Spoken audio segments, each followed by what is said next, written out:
राम राम राम राम राम राम राम राम राम नारायण नारायण। संबंध। भगवान ने पहले 12वें श्लोक में कहा कि ये सात्विक, राजस और तामस भाव मुझसे ही होते हैं, पर मैं उनमें नहीं हूं और वे मुझ में नहीं है। इस विवेचन से ये सिद्ध हुआ कि भगवान प्रकृति और प्रकृति के कार्यों से सर्वथा निर्लिप्त हैं। ऐसे ही भगवान का शुद्ध अंश ये जीव भी निर्लिप्त है। इस पर यह प्रश्न होता है कि ये जीव निर्लिप्त होता हुआ भी फिर बंधता कैसे है। इसका विवेचन आगे के श्लोक में करते हैं। त्रिभिर्गुणमयैर्भावैरेभिः सर्वमिदं जगत् मोहितं नाभिजानाति मामेभ्यः परमव्ययम्। किंतु इन तीनों गुण रूप भावों से मोहित यह संपूर्ण जगत अर्थात प्राणी मात्र इन गुणों से अतीत अविनाशी मुझे नहीं जानता। व्याख्या।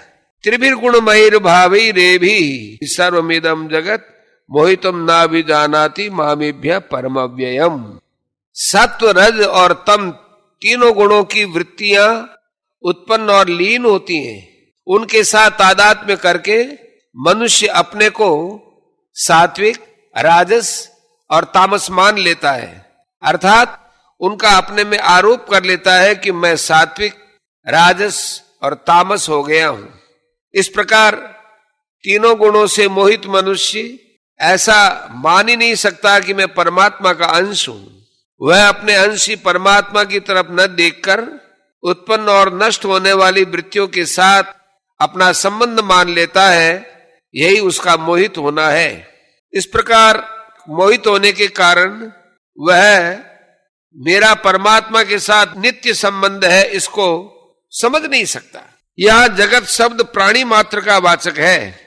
निरंतर परिवर्तनशील शरीर के साथ तादात्म्य होने के कारण ही यह जीव जगत के नाम से कहा गया है। तात्पर्य है कि शरीर के जन्मने में अपना जन्मना, शरीर के मरने में अपना मरना, शरीर के बीमार होने में अपना बीमार होना और शरीर के स्वस्थ होने में अपना स्वस्थ होना मान लेता है।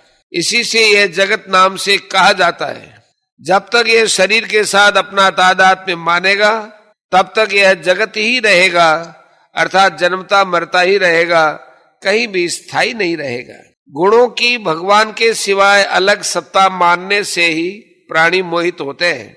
अगर वे गुणों को भगवत स्वरूप माने तो कभी मोहित नहीं हो सकते।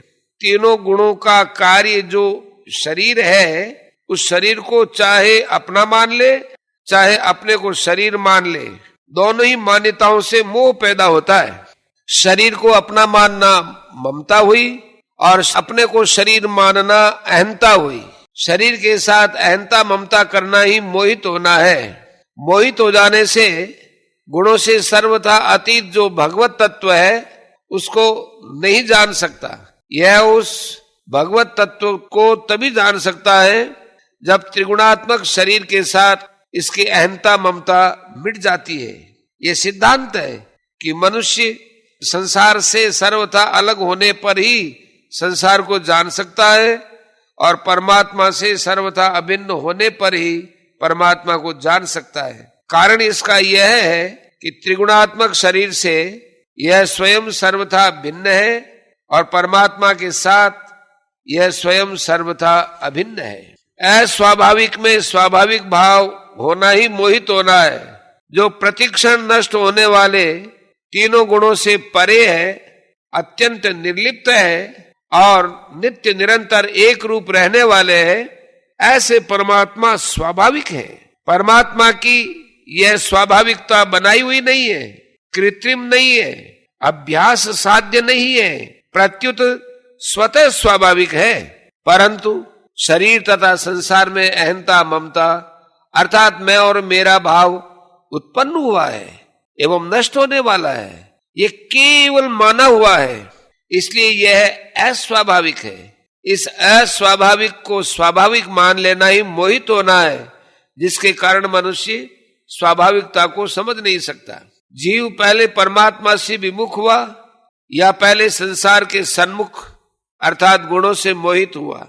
इसमें दार्शनिकों का मत यह है कि परमात्मा से विमुख होना और संसार से संबंध जोड़ना ये दोनों अनादि है, इनका आदि नहीं है।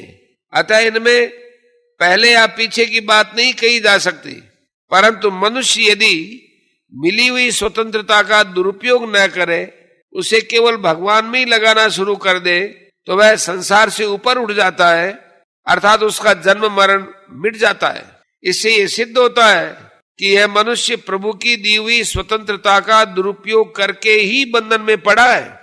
अपनी स्वतंत्रता का दुरुपयोग करके नष्ट होने वाले पदार्थों में उलझ जाने से यह परमात्म तत्व को जान नहीं सकता। परमव्ययम पद से भगवान कहते हैं कि मैं इन गुणों से पर हूं, अर्थात इन गुणों से सर्वथा रहित असंबद्ध निर्लिप्त हूं। मैं न कभी किसी गुण से बंधा हुआ हूं और न गुणों के परिवर्तन से मेरे में कोई परिवर्तन ही होता है। ऐसे मेरे वास्तविक स्वरूप को गुणों से मोहित प्राणी नहीं जान सकते।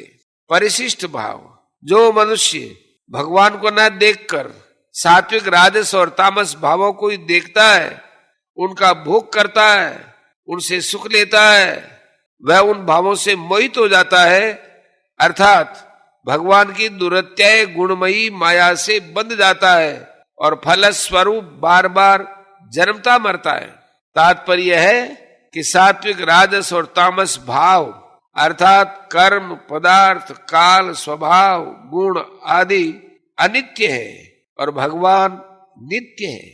जो अनित्य का भोग करते हैं वे बंध जाते हैं, परंतु जो अनित्य का त्याग करके नित्य स्वरूप भगवान का आश्रय लेते हैं वे मुक्त हो जाते हैं। गीता के इसी 7वें अध्याय के 14वें श्लोक में कही गई है।